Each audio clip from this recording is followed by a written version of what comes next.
un nouveau marché pour les Américains que vous êtes ici devant le public congolais, un marché que ce forum vous offre parce que c'est des milliards de dollars. Industrialisation. Il y aura un besoin d'évacuer des produits vers des grands centres de consommation. Là aussi, il faut construire des infrastructures, les routes, les chemins de fer, les ports. 26 aéroports à construire. La RDC a une centaine de ports à construire. Voilà une autre opportunité d'affaires, sauf si vous n'aimez pas les affaires. Le monde aujourd'hui fait face au réchauffement climatique et se trouve dans la dynamique de la transition énergétique. Bientôt, les véhicules à moteur thermique vont disparaître de la circulation au profit de l'utilisation des véhicules électriques. Mais avec quoi fabrique-t-on ces véhicules électriques? C'est avec des batteries électriques. Mais ces batteries électriques sont fabriquées par quoi? Ou à l'aide de quoi? C'est à l'aide des minéraux. C'est le cobalt, c'est le cuivre, c'est le lithium, c'est le nickel, c'est le manganèse. Mais là aussi, c'est la RDC qui dispose.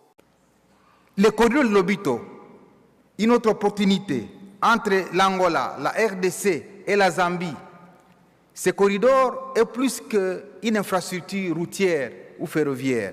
Voilà un autre marché très important pour les Américains, sauf si vous n'aimez pas les affaires, bien sûr. Mais, certes, vous vous posez la question, qu'en est-il des obstacles à l'investissement dans notre pays? L'assainissement du climat des affaires sont actuellement parmi les priorités du gouvernement qui se concrétisent dans le code des investissements et bien d'autres réformes, comme dans la feuille de route sur le climat des affaires, dont la de haut niveau réunit des acteurs majeurs du gouvernement congolais, du secteur privé et des institutions internationales afin d'échanger sur les perspectives d'un développement durable et inclusif. And of course, to open this important discussion, we are deeply honored to welcome His Excellency Mr. Patrick Muyaya, Minister of Communication and Media of the Democratic Republic of the Congo. His Excellency has played a vital role in shaping the country's media landscape and strengthened dialogue between government, citizens, and the world. Please join me in warmly welcoming His Excellency Mr. Patrick Muyaya.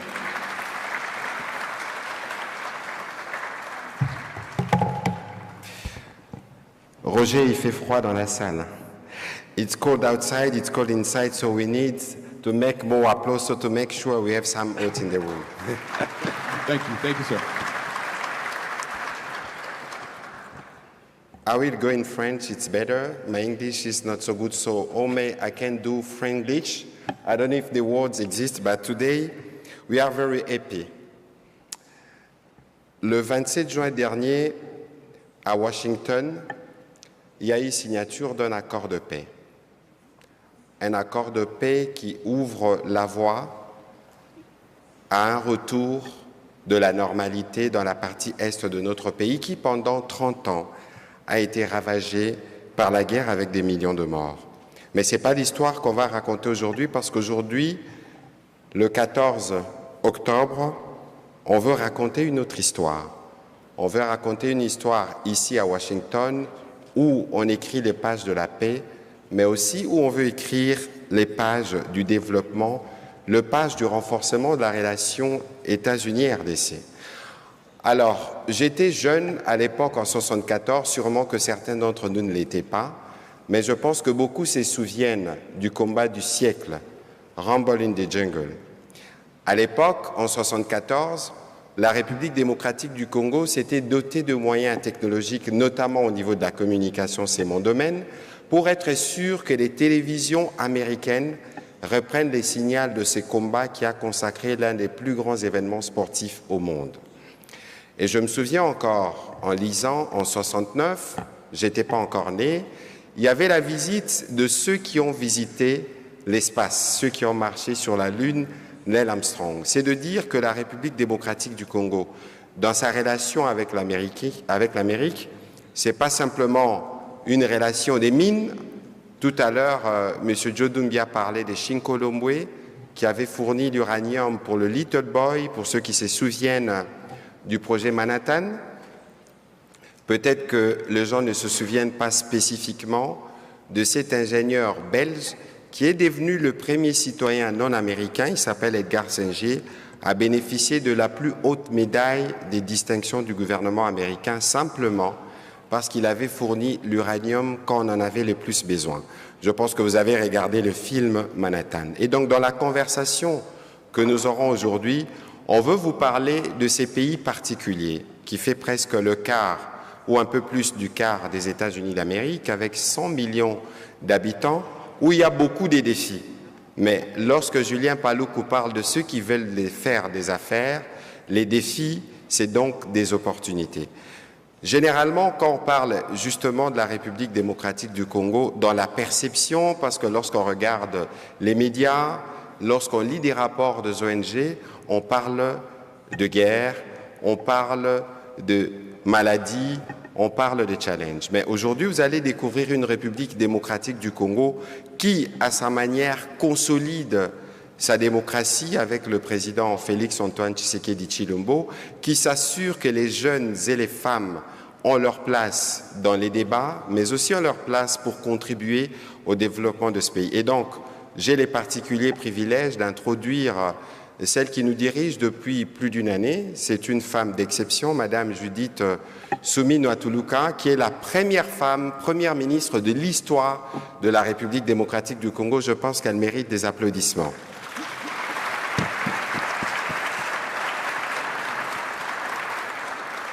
Et donc ceci, c'est pour simplement dire qu'en République démocratique du Congo, ce n'est pas seulement le narratif qui change, mais c'est aussi les actes qui montrent que nous avons pris le pari qui est le nôtre d'être le pays au cœur de l'Afrique, parce que l'Afrique, c'est la jeunesse du monde en termes de ressources humaines, en termes de ressources matérielles. Et donc en Afrique, 9 pays sont reliés à la République démocratique du Congo.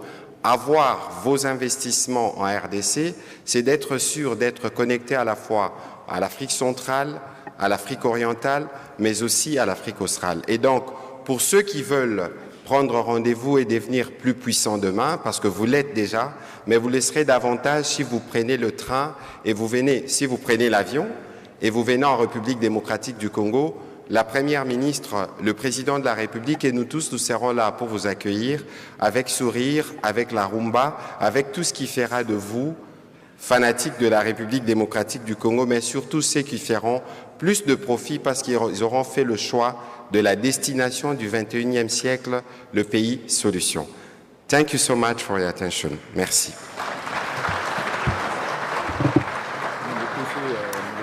Merci à son Excellence, Monsieur Patrick Mouyaya, pour ses propos pertinents. RDC États-Unis, il a évoqué notamment le combat Ali Foreman.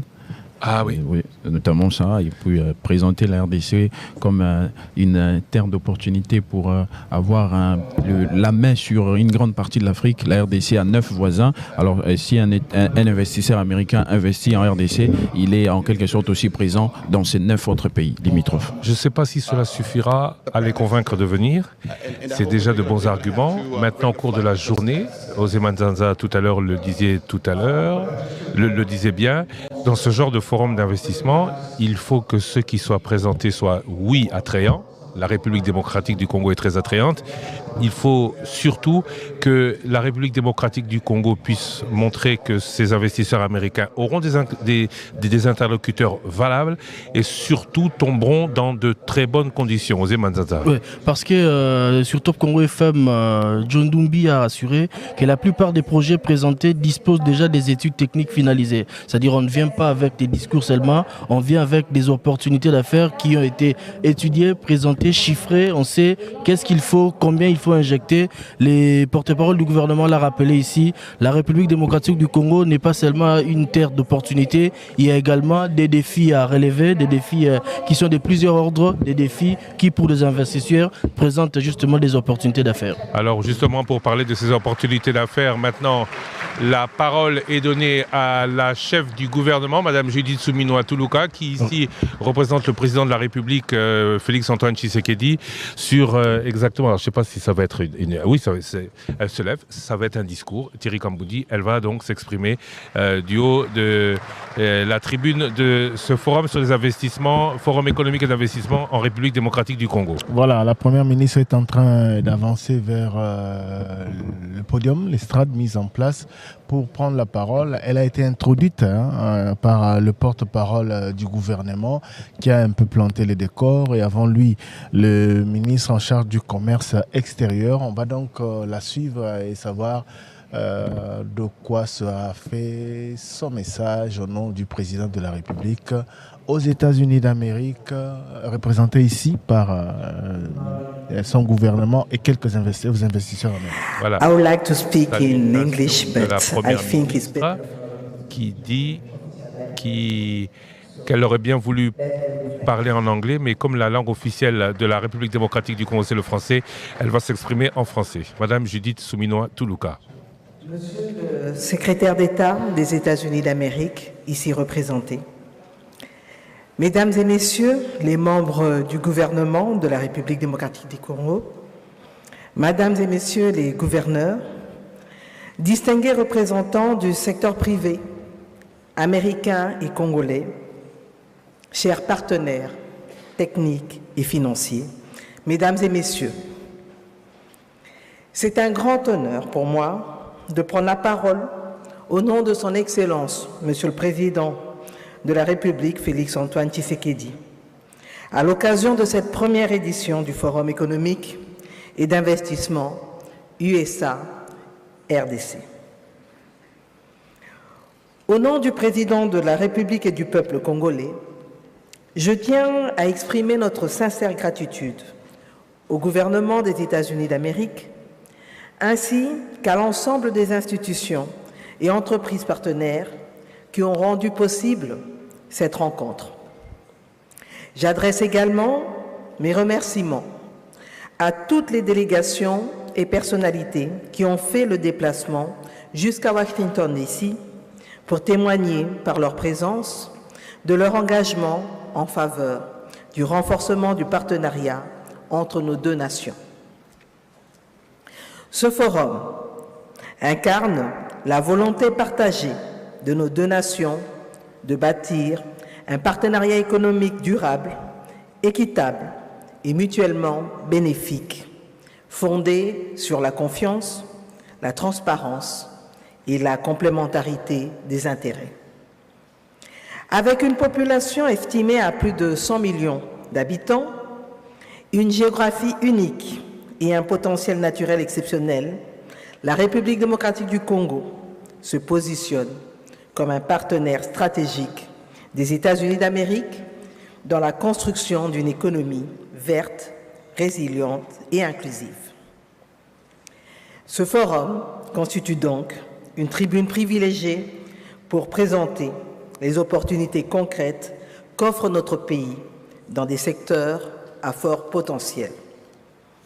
Comme cela a été dit avant moi, on peut citer les mines et l'énergie, notamment à travers le programme INGA 3 et le développement des chaînes de valeur du cuivre, du cobalt et du lithium pour la transition énergétique mondiale.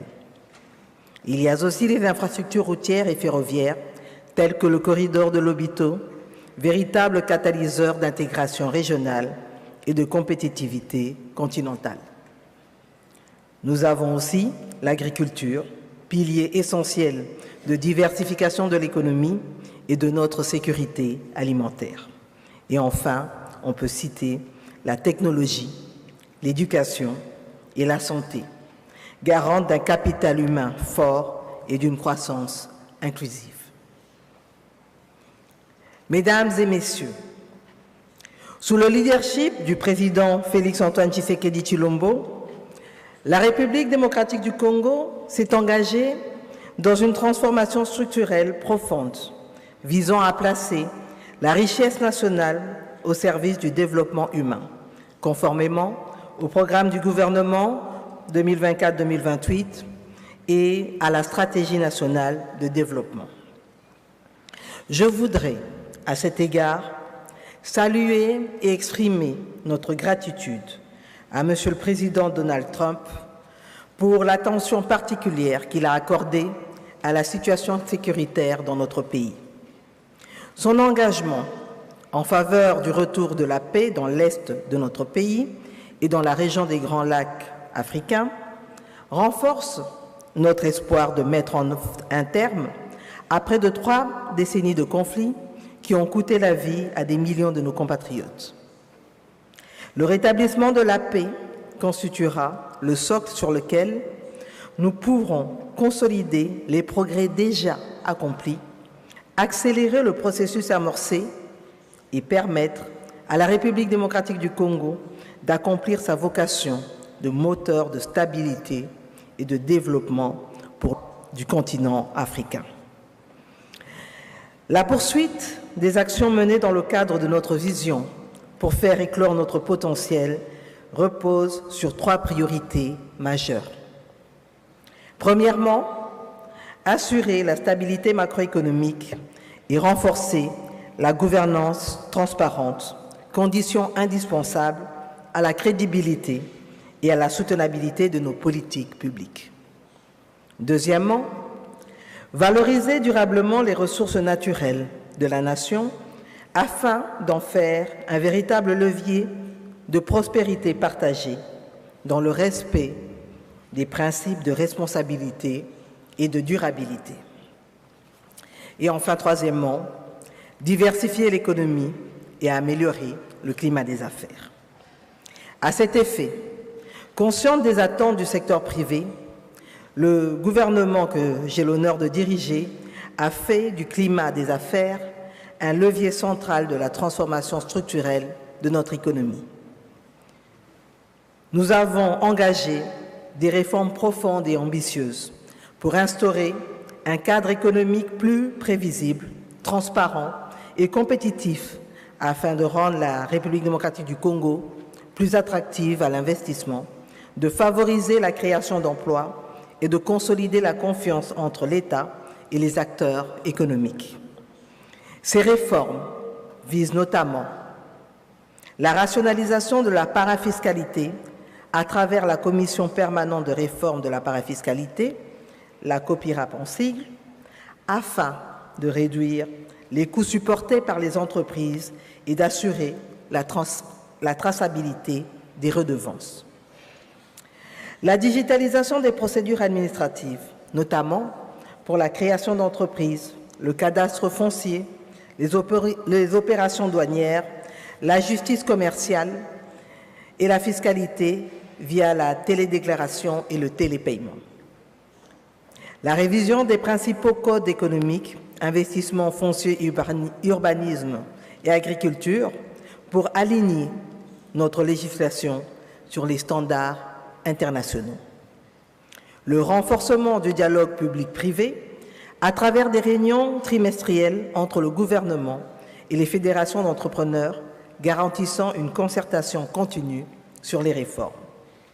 La mise en œuvre, enfin, d'initiatives structurantes telles que l'aménagement, la viabilisation des zones économiques spéciales destinées à stimuler la production locale et la création d'emplois. Ces réformes, soutenues par les partenaires nationaux et internationaux, traduisent une volonté ferme, faire de la République démocratique du Congo un espace économique attractif, crédible et rentable au cœur de la dynamique d'intégration régionale et mondiale. Mesdames et Messieurs, au terme de ce forum, je serai honoré de vous accueillir à Kinshasa afin de poursuivre ensemble le dialogue entamé ici et de vous accompagner dans la concrétisation de vos projets d'investissement à travers les 26 provinces de notre pays, chacune regorgeant d'opportunités économiques réelles et prometteuses. En choisissant d'investir en République démocratique du Congo aujourd'hui, vous faites le choix de l'avenir, car ceux qui croient en la République démocratique du Congo aujourd'hui seront les champions de demain, et je pense que ce sera vous.